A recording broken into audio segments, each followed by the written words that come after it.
Gurkha strategy works on most normal people, but sometimes it doesn't. Sometimes the right action is covert protection.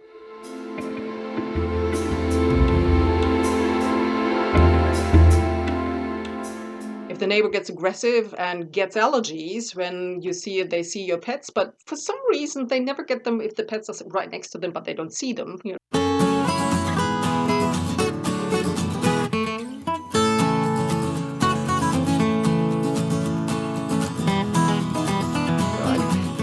My own dad used to be like that, that if you had like horse stuff on all over you, but he didn't know about it, he'd be absolutely fine. But when he knew that there was a horse around, then he'd suddenly get these allergies. And there's a reason for that. There's actually that when people are afraid, a lot of times the muscles down here subconsciously contract, which means they really can't get any air, but it's fear. It's not actually the allergy itself. With some people, of course, it's the allergy, but with a lot of people, I think with 60, they did some research, 60%, it's just the muscles down here. And I realized that myself because I used to have asthma. When I learned to relax these muscles, it took care of quite a lot of situations. So anyway, sometimes you find these people where you have to set boundaries. And there's just no way around it. Bullies exist. There's a reason for that. Some people connect through aggression. And sometimes bullies even get more aggressive when they see you hurt, because sometimes they think they are winning, and they want to feel good about themselves. And the more they put you down, the more they think that they are important. But sometimes it's also that if they see you hurt, they actually subconsciously see that they've done something wrong and they don't want to feel bad about themselves. So they keep getting at you just to keep their own conscience down. I mean, there's different things. The most amazing thing that I found once was I just read Matthew McConaughey's story, his biography, and there's a story about his dad and his older brother in there.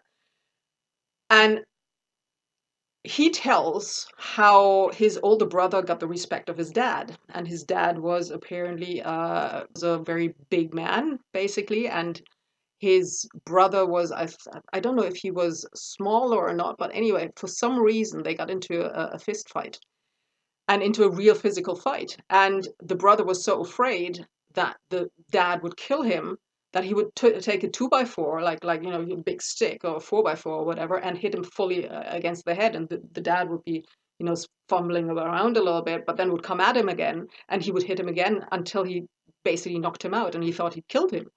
And for 5 minutes, the dad didn't get up, and he thought, "Oh my God, I've killed my dad." Right? And then the dad comes around again and is so proud of his little boy because his little boy stood up to him. And that's normal, or was normal in some families. I mean, I read this, I thought, what? Where I grew up, there would have been social services, there would have been the police and everything. And they just thought, oh, wow, he stood up to his dad. It's like, what planet? I mean, if you grew up like me, that is just so out of this world. But some people grew up like that, and they don't respect you unless you stand up to them. You don't. They think that you're weak, and then it grates on their nerves. So you have to stand up to, even if you don't feel really good, even if you'd like to be nice to people, you have to stand up to them. Otherwise, they will never respect you, and they will let that out on everything around you, be it your children, be it your pets, be it anything. So standing your ground in a non-violent way, there are different ways, obviously, to do that. And quite a lot of different groups on Earth have developed different tactics.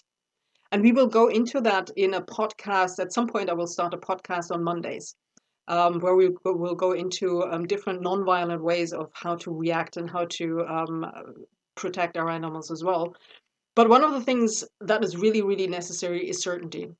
If two bullies are in a room, basically, and one is more certain than the other, the one more certain wins. So you have to get that conviction into you. You have to get that certainty that you are right, that you have the right to protect your animals, that you have the right to stand your ground. And that is where the first inner strategy comes in. Because bullies smell fear and they smell uncertainty. If they get a little whiff of it, you're dead. So you have to get that certainty into you. Ask for help. Use every legal tool in the book, including outing the bullies if it's absolutely necessary. I don't say outing is the right thing to do, and certainly don't out people who just disagree with you if they give them, their pets some different kind of food, like these people did with me with the BSPCA, just because they wanted to get the cats out. Because for their own selfish reason. Don't out somebody who loves animals and pretend that they're doing the wrong thing, or even if it's something else, don't out the wrong people. But if it's the only way to fight back, that is a way to fight back nowadays. Because a lot of times bullies will depend on secrecy. If you take a look, and no, none of us likes doing that. None of us likes to be the telltale. But think of it, if it was a child. If somebody abuses a child and you find out that they knew about it but never said anything, what do you think about those people? Why should it be different for our pets? Why should it be different for wild animals?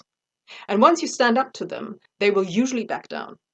I mean, some of them will be, there are psychopaths out there, but usually they will back down, and a lot of times they will suddenly respect you. And what I found also in situations, there was a there was a really, really weird situation, but I've actually seen this a couple of times again since then. I was, England was a little bit of a difficult time for me in various ways, but I can remember there was something with a neighbor again, and I was internally already almost exploding. I'm standing in line, and that was my first aha moment with that actually.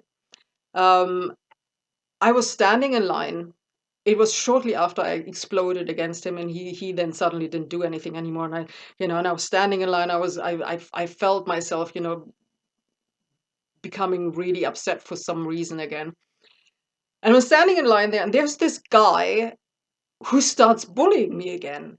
And I just completely exploded, and I exploded into him and told him exactly what I thought about him, and I told him, and you may believe that now because of the way I am right now, but at that time, I was totally shy and I wasn't talking to anybody. So me exploding into that guy's face must have been a little bit to him like a rabbit suddenly, that rabbit in Monty Python, where this rabbit, people look at this rabbit and it's such a cute rabbit, and then they turn around and the rabbit sees them and it goes, you know, that must have been his feeling a little bit. I was just going off and off and off on him, and so he shut up. And suddenly I realized, and I felt so bad about myself because where I grew up, that would be such a bad thing to do. They would just be so antisocial and nobody would talk to you anymore. But then I realized that several people in that queue turn around to me, smile at me, and try to become my friend. It was like, I went, what? It was like a little bit like the Matthew McConaughey story. Wow, but in some situations that actually works. I wouldn't recommend it as the first strategy, but in some situations, I mean, I would never actually recommend actually being aggressive, but sometimes standing your ground is absolutely the only strategy that will work with some people, and it will be a strategy that will give you respect and will also give other people the permission to come out again. I found that when I moved in into a certain apartment, and I had learned this whole aggression and standing your ground thing at that point already. And I moved in, and they started bullying me, not about the animals, but trash and whatever. And apparently, they were doing that to several other people, and several other people had already moved out. So I stood my ground again, and quite publicly.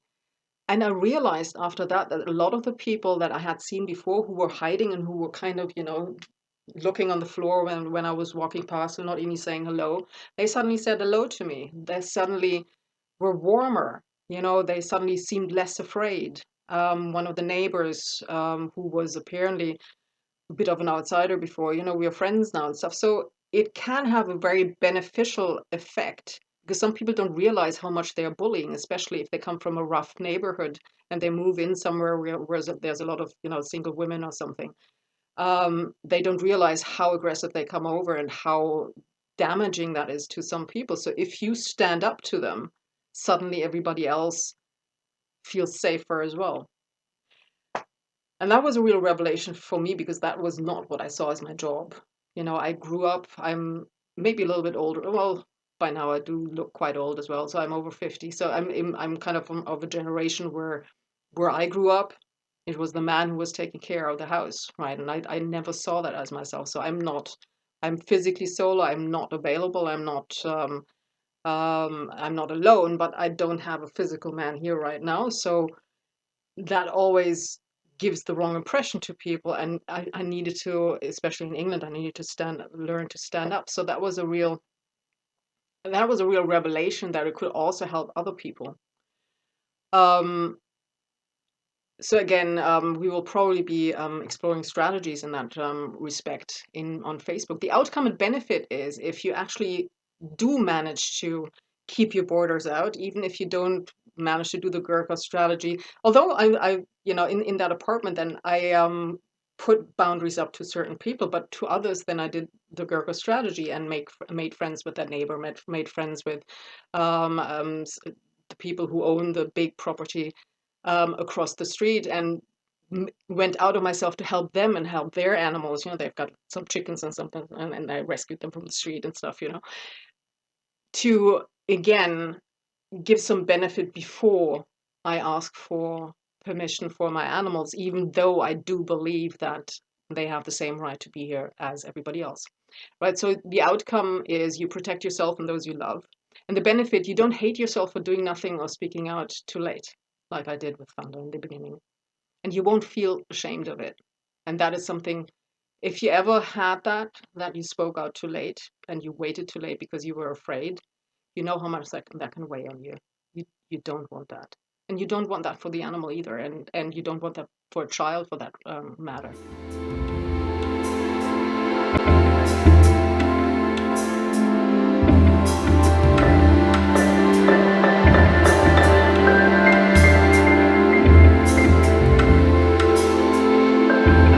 That was, and the action you can take and visualize standing your ground for 21 days. I wouldn't necessarily, look for situations where you can do it because you can get one on the nose. I never look for these situations, but it helps to visualize what you would do, how you would react, how would you would react to, their arguments, what you would say, so that when that time comes, and it can come, that you visualize a good outcome for starters, because that really helps, because then you look to get to that good outcome if you've been visualizing it the whole time instead of looking to get to where you fear you may go. So look for the good outcome, visualize something positive, and then also visit us on Facebook. If you research yourself some strategies of nonviolent resistance, for example, you can share them with us on Facebook. A lot of times it helps us if we help others. If you find something interesting, visit us and share it with us. And look at the inner tools later in the course as well.